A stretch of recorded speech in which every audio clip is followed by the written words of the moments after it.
દાખલા નંબર છે આપણો 26 રકમ છે કે શૂન્યનો સરવાળો આપેલો છે, શૂન્યનો ગુણાકાર આપેલો છે, તેના પરથી આપણે શું શોધવાનું છે?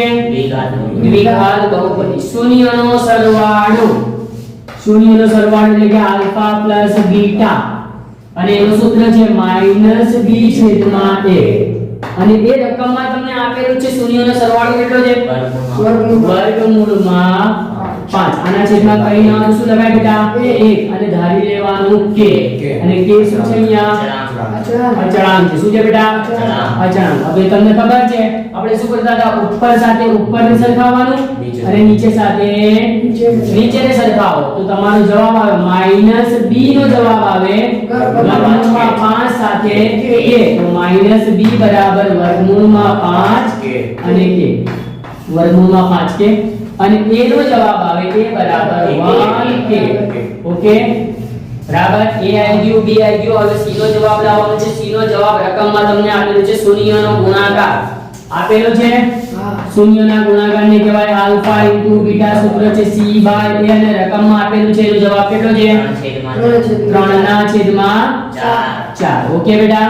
હવે તમને અહીંયા ધ્યાનથી જુઓ તો એ તો આપણે શોધી નાખ્યું તો એ શોધી નાખ્યું તો a ની જગ્યાએ આપણે લખી શકીએ 1/k બરાબર 3/4. ઓકે આ ભાગાકારમાં સામે જાય ગુણાકારમાં. કોના ગુણાકારમાં? 3 * તો c બરાબર 3k/4. આ આપણો કોનો જવાબ? a નો જવાબ આવી ગયો, b નો જવાબ આવી ગયો, c નો જવાબ આવી ગયો. હવે તમારો સમીકરણ છે ax² + bx + c બરાબર 0. a ની જગ્યાએ મૂકવાનું છે આપણે 1k x નો વર્ગ. b ની જગ્યાએ મૂકવાનું છે b. પણ b કેવો છે બેટા? માઈનસ છે તો અહીંયા માઈનસમાં જવાબ લખવાનો. શામાં લખવાનો? માઈનસમાં b નો જવાબ છે વર્ગમૂળમાં 5k અને સાથે આવે x. અને c નો જવાબ છે આ રહ્યો c શોધ્યો 3k/4 બરાબર 0. હવે ધ્યાનથી તમે જુઓ તો પહેલા સમીકરણ જે આખો છે ને એના સમીકરણમાં c વાળો પદ છેદમાં છે બરાબર. તો આપણે એક કામ કરીએ, આખાનો છેદ એટલે કે આખાનો લસા લઈશું. તો આખાના છેદમાં આના છેદમાં કઈ નથી એટલે કે 1, આના છેદમાં કઈ નથી એટલે કે 1, આના છેદમાં શું છે? 4. 1 1 4 નો લસા શું નીકળશે? 4 જ નીકળશે. શું નીકળશે? 4. બરાબર. તો આપણે આખા સમીકરણને 4 વડે ગુણી નાખો, ડાબી બાજુ પણ અને જમણી બાજુ પણ. બરાબર. લસા ન લેવું હોય તો 4 વડે આખા સમીકરણને છેદમાં નીચે 4 આવે છે ને તો આખા સમીકરણને 4 વડે ગુણી નાખો. તો 4 વડે ગુણો તો 4 * 4k x નો વર્ગ. અહીંયા 4 વડે ગુણો તો શું આવે?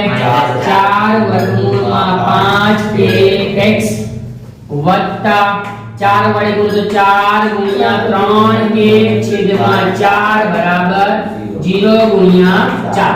કેમ કે ડાબી બાજુ પણ ગુણવાનું, જમણી બાજુ પણ ગુણવાનું. હવે તમે ધ્યાનથી 4 ઉડી ગયો. હવે આખા સમીકરણમાં છેદમાં કઈ છે? નહીં. તો પહેલો પદ આવ્યો તમારો 4kx નો વર્ગ.